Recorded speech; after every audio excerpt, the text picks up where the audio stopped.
The Karaganda mine has officially been designated a strategic priority by the European Union. A decision revealed exclusively to New Time by Luc Pierre Devine, Deputy Managing Director for Eastern Europe and Central Asia at the European External Action Service.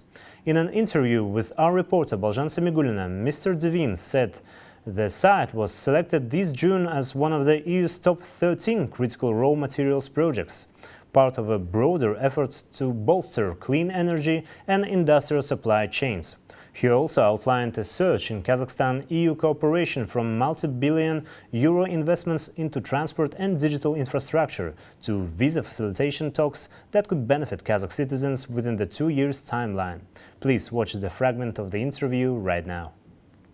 Mr. Devine, thank you very much for joining us. It's a great pleasure to have you. You described Kazakh-EU relations as being at their highest. Could you please describe what do you think are the best and the key drivers of this increase of the cooperation, and how do you see the direction of it over the next years, please? Thank you. Well, thank you for having me, and it's a pleasure to be back in Kazakhstan. Indeed, the relationship has been developing extremely positively. We see Kazakhstan as a strategic partner of choice for the EU. The reasons of this positive development are multifold. The first reason would be, I would say, economic, but the second reason is also political. We appreciate Kazakhstan's positive role in both the regional environment, because Central Asia is a region where for a long time there was not much of a regional cooperation, which is to the detriment of Central Asia, but also of its relation with others. And we have even further avenues. And now, according to the multi-annual indicative program of the EU, the European Union is allocating 13 billion euros to Central Asia. Could you break down how much of this percent will belong to Kazakhstan and what sectors? Okay, this is what we call a regional envelope, if you want. So the main areas of investment will be, one, the Trans-Caspian transport corridor, where there is a need to have modernized infrastructure, but also, very importantly, regulatory convergence. We also work on the digital, because usually when there is digital, there is less cash. There is no cash, there is less corruption, and that makes customs crossing smoother. We are also going to develop the critical raw material. We're very happy that we have selected this month, actually in June, Kazakh mine in Karaganda province to be one of the top 13 strategic projects for the EU. So there's a lot coming, there is more coming. Of course, we don't forget the people. We also want to develop the contact people, and for that, very soon we'll have a visa facilitation agreement negotiation launched.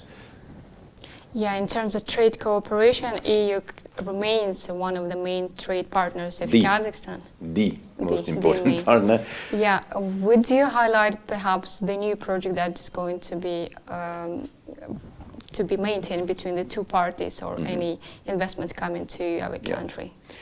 You're right. We are, since a long time, not only the major trading partner with 45 billion euros, representing almost half of Kazakh exports. And by the way, we contribute every year with 20 billion euros of trade deficit for the EU, trade surplus for Kazakhstan to the economy. But we're also the largest investor in Kazakhstan, which means that our private sector believes in the future of Kazakhstan. And it is important that we also diversify these exports. Today, this trade is very much dominated by oil exports and a few other minerals. Kazakhstan also is willing to diversify, where also it has great agricultural potential. We are happy that some products, I'm thinking of honey, recently have been authorized for exports to EU. So we want to help Kazakhstan that.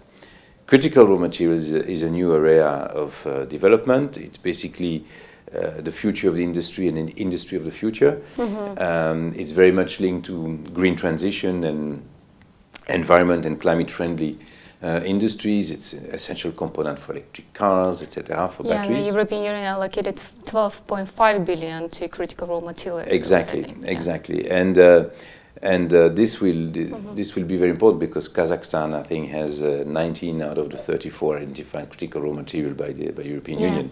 So there is potential to do more. You've touched on also on the topic of visa facilitation Yes. for Kazakh citizens. It's been a few years as we've been discussing this topic. Is there any timeline when it can, go to the result, some result in 2026 or 2025, perhaps?